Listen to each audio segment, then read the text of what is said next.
kerusakan yang dilakukan oleh Bani Israel dulu ya, kerusakan, dan termasuk Bani Israel itu tidak hanya sebuah entitas, tapi Bani Israel itu adalah perilaku kita. Apa perilaku kita itu? Semena-mena menang sakar PDW itu Bani Israel, ngeyelan dan lain sebagainya itu. Karena manusia.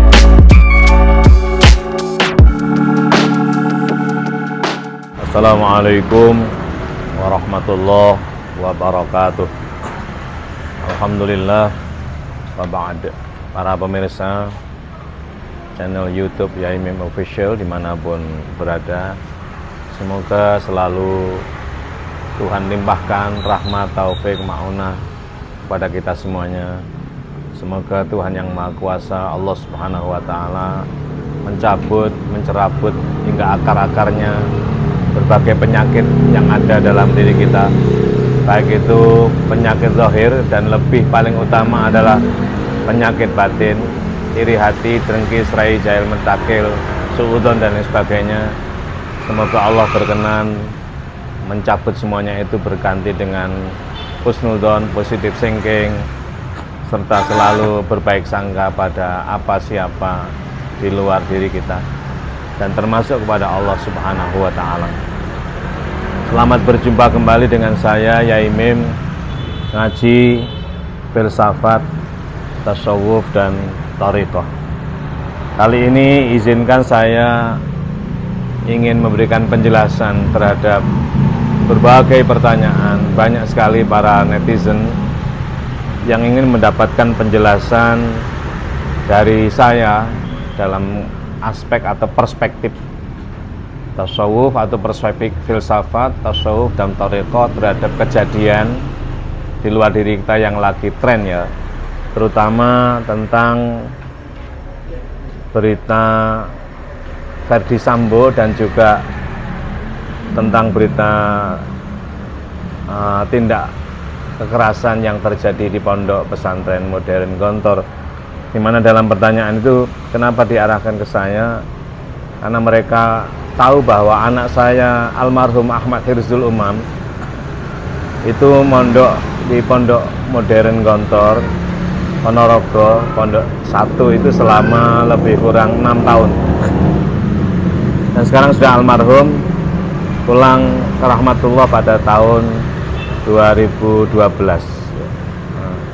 Selama 6 tahun itu kami lalang bolak-balik Malang Ponorogo, bahkan Ponorogo sudah, Gontor sudah seolah menjadi rumah kedua saya, untuk sekedar mengantarkan anak saya agar menjadi sukses di pesantren yang kita cintai dan terbaik konon di Indonesia itu, bahkan di seluruh termasuk jajaran dunia. Baiklah, yang ditanyakan adalah bagaimana mensikapi tindak kekerasan bahkan penghilangan nyawa ya yang dilakukan oleh orang lain dalam bentuk berita, belum terbukti secara hukum dan lain sebagainya, tapi berita tentang hilangnya nyawa Brigadir J ya, Joshua, dan juga hilangnya nyawa salah satu santri di Pondok Modern Gontor ini, bagaimana perspektif kaji saya ini memberikan penjelasan. Begini ya, dalam aspek tasawuf hendaknya kita ini tidak membenci apapun, bagaimanapun di luar diri kita. Artinya apa? Kita boleh memberikan reaksi, tapi harus dipertimbangkan. Jangan sampai reaksi kita itu didasari oleh kebencian. Semua reaksi yang kita berikan adalah bentuk kasih sayang dari kita, dan itu yang tahu diri kita. Kita harus jujur bahwa kita ini lagi mangkel atau lagi sayang, lah itu diri kita tahu itu. Semua dikembalikan pada diri kita. Dalam aspek filsafat, realitas di luar diri kita itu ya, realitas objektif apa adanya di luar diri kita itu semua harus ditangkap sebagai pelajaran dalam perspektif tasawuf oleh hati kita. Jadi realitas di luar diri kita itu ditangkap oleh hati kita, ditarik dalam diri kita, dijadikan pelajaran untuk diri kita, lalu disikapi dalam bentuk thariqah namanya, dalam bentuk perbuatan yang baik, yang tepat, penuh cinta dan penuh kasih secara proporsional dan lain sebagainya. Maksud saya begini, memang secara umum bahwa bagaimanapun siapapun menghilangkan nyawa orang lain itu satu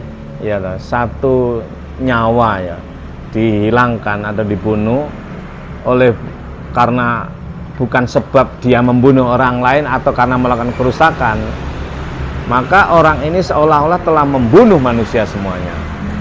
Itu dijelaskan oleh Allah Subhanahu wa taala dalam surat Al-Maidah ya, surat ke-5 ayat 32. Allah menjelaskan, min ajli dzalika katabna ala bani Israila annahu man qatala nafsan bi ghairi nafsin aw fasadin fil ardi faka'annama qatalan nasa jami'a wa man ahyaha faka'annama ahyan nasa jami'a, dan seterusnya itu. Walaqad ja'at rusuluhum bil bayyinat